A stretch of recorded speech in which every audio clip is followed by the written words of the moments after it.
Welcome to day 7. We've come a long way together. From the conditions we create, to the emotions we carry, to our sense of self, to the quality of our relationships, to how we express ourselves, to the quiet signal we either hear or dismiss. Today we arrive at the deepest level. Level 7 is the one that, in my experience, makes the most immediate sense to some people and sounds the most abstract to others. Let's see where you land. At the root of most sustained conflict, not the small friction of Tuesday morning, but the conflict that persists for months or years, lies a perception of separation.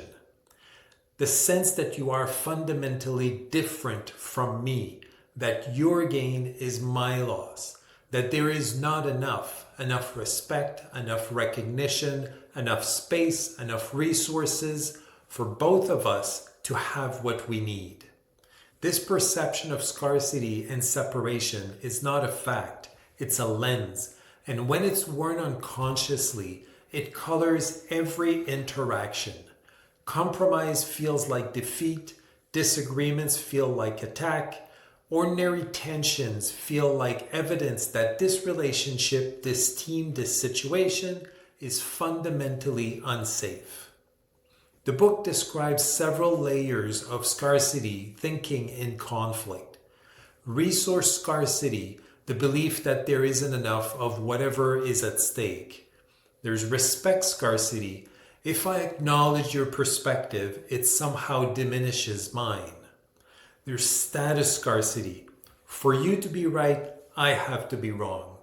And at the deepest level, meaning scarcity, a conflict about who matters, whose story is true.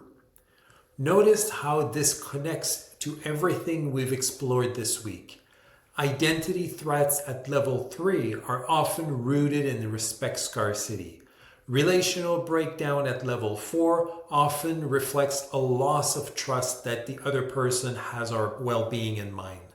Expression problems at level 5 often trace back to the belief that we have to defend ourselves because otherwise there won't be enough room for our truth. The scarcity lens connects them all. The shift from scarcity to abundance in conflict does not mean pretending differences don't exist. It doesn't mean naive optimism or bypassing real injustice. It means approaching the interaction with one working assumption, that resolution, where both people move closer to what they genuinely need, is more possible than it currently appears.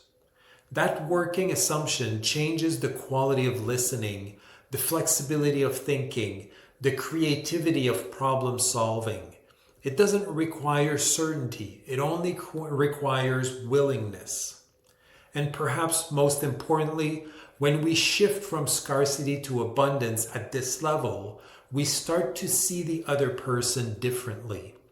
Not as an adversary who threatens what we need, but as a fellow human being navigating the same fundamental uncertainties we all navigate.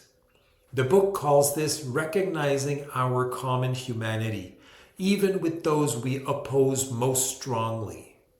At the prevention level, level 7 is the deepest and most portable of all practices. It's a question you can ask before any significant interaction. Am I approaching this from scarcity or abundance? Am I assuming I need to defend myself? That the other person's gain is my loss? That there isn't room for both of us to be right about something? When the answer is yes, and it often is, honestly, we can make a deliberate, if small, shift. Not forced optimism, just a genuine pause. What would it look like if resolution here were actually possible? That question opens space. And in conflict, space is often the beginning of everything. Here's today's question. It may be the most important one of the whole challenge.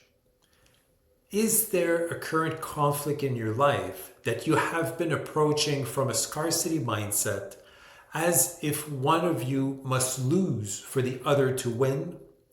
What would shift if you approached it from the working assumption that resolution is genuinely possible for both of you? Today's practice. Choose a conflict where tension has been recurring. Write down 3 things you genuinely have in common with the other person. Shared values, shared concerns, shared desires, even if they are buried beneath the surface disagreement. Then, sit with both the difference and the common ground simultaneously.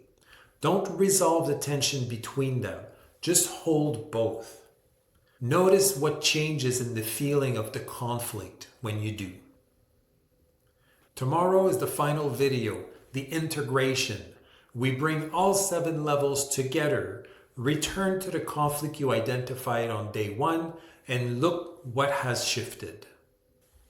Peace comes from within. See you tomorrow.